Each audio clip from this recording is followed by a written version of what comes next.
Hey everyone, Scott here to discuss American Pie Presents Girls Rules. Starring Madison Pettis, Lizzie Broadway, Natasha Benham, Piper Curda, Darren Barnett, Zachary Gordon, Cameron Ingalls, Christian Valderrama, Barry Bostwick, and Sarah Rue, and directed by Mike Elliott. Now, before I get into this movie, I was really nervous about this one right after American Reunion because this is the last one for now, and there might be another one maybe eventually. I don't know when. But the fact that it's American Pie with females, we'll see how that goes. But let's just get into it, shall we? Because I am nervous about watching this, but we'll see how this goes. Annie Watson, played by Madison Pettis, says goodbye to her boyfriend Jason, who's going off to college, while Annie is in high school. As she sneaks into the backyard to go to his bedroom while sneaking around his parents' house, as the parents don't like her whatsoever, and she makes it into Jason's bedroom while he's masturbating, and they briefly have sex until his parents and grandparents are video chatting to visit Jason, and she briefly chokes on the dental dam, and she escapes. And I sort of like Annie as a character, and I do like this actress, as I've seen her as Dwayne "The Rock" Johnson's daughter in The Game Plan.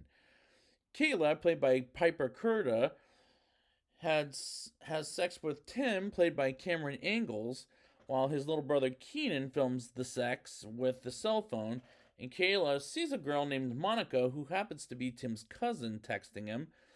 "Tim, you been working out?" That's what the text says. As Kayla catches his cousin texting him, and I don't like Kayla, Tim, or even Jason, who comes off like a douchebag. President lover Michelle, played by Natasha Benham, is is class president of the high school, and she comes off fine at best. And lastly, Stephanie Stifler, played by Lizzie Broadway, who blackmails Principal Shankman to resign as principal because he's a motherfucking pervert. And she comes off unlikable at first, but she gets better at the end, in my opinion.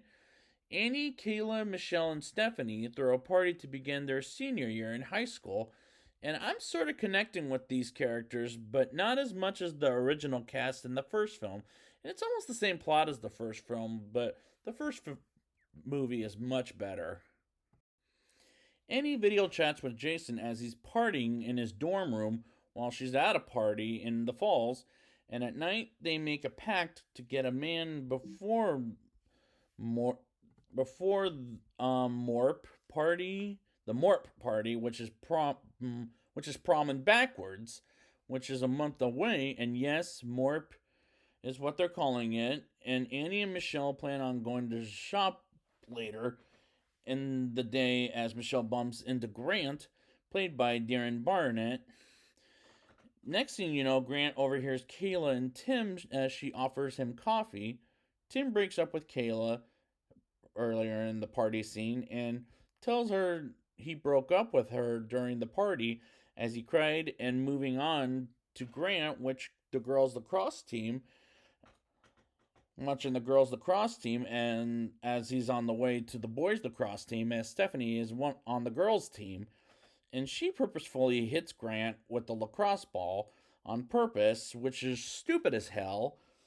Annie goes with Michelle at a sex toy shop, as she bumps into the new principal named Ellen, who starts at their school, who happens to be Annie's neighbor and mother of Grant, which is totally ironic as she falls in love with Annie, its father, as she's introduced to him, and Annie is introduced in the most awkward way to Grant while she's doing a video chat sex with Jason. And this is an uncomfortable sequence, and their chemistry gets better later and on as he falls in love with Annie at first sight, while Kayla, Michelle, and Stephanie fall in love that same way with Grant. Tim is jealous about Grant and Kayla,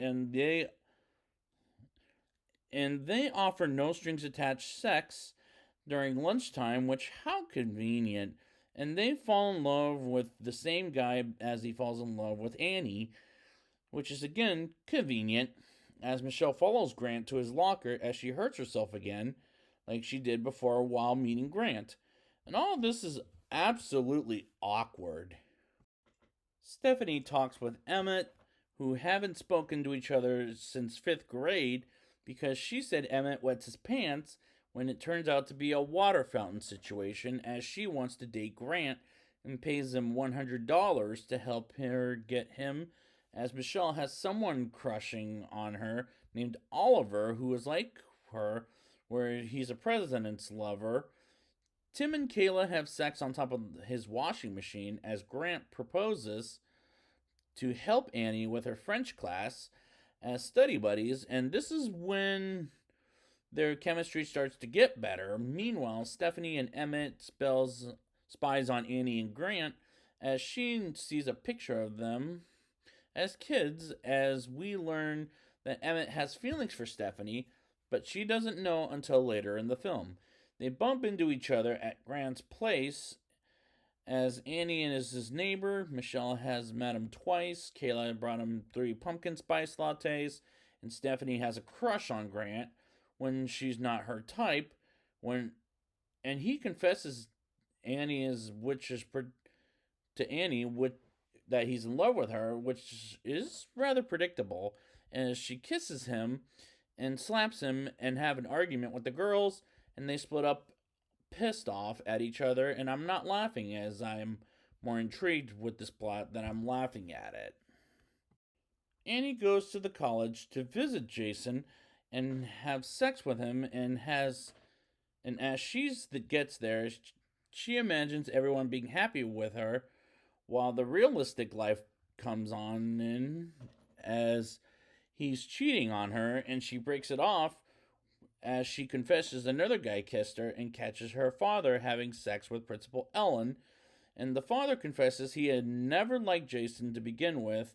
Meanwhile, Kayla with Stephanie and realizing she still likes Tim, uh, as they have sex in the library, and wants to get back together with Tim but doesn't know it yet.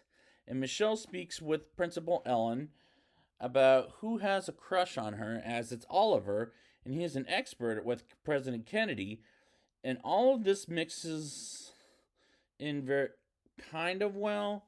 Stephanie invites Grant to her party on that night with his favorite musician as it begins, and Emmett gives her a present, and she actually loves it as she meets Michelle and Kayla, who just arrived, and Annie has ice cream with Principal Ellen as she's not in the mood to go to the party. And Kayla talks with Tim as Michelle goes and gets Annie and bumps into Oliver as he confesses he's in love with her. And Kayla and Tim get back together as he learns she was right all along. And Michelle gets Annie to the party, and Emmett and Stephanie bump into McCormick, and she beats the holy shit out of him and ends up kissing Emmett and for how nice he is, and the fact he stood up for Stephanie. Grant meets Jason and tells Grant they made a pact on him and is upset with Annie, Stephanie, Kayla, Michelle, and Emmett, and they talk about how they found love, and they get Morp, and Grant is not there. And Annie's father plays music with a stereo, like in a John Cusack movie, for example, and talks him into getting in the limousine with his mother and with Annie's father, as Annie's friends send him a message, as this is his final opportunity, and he goes for it and arrives to see Annie and start dating, and they're all dating the one guy they have in their lives, and get to a tent in a football field to experience love. And the climax is cute, but it's not funny as far as I'm concerned. Now it's time for the rating. I'll give this movie a 5.3 out of 10.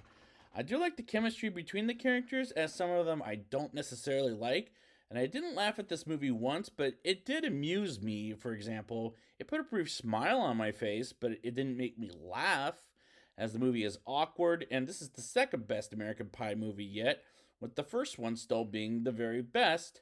And I honestly thought this would be a lot worse, but it did surprise me, but I was alright with it at best. But yeah, the movie was just okay. So I'd like to thank you guys for joining me for this American Pie series. And until whenever we get another one, this one time at high school,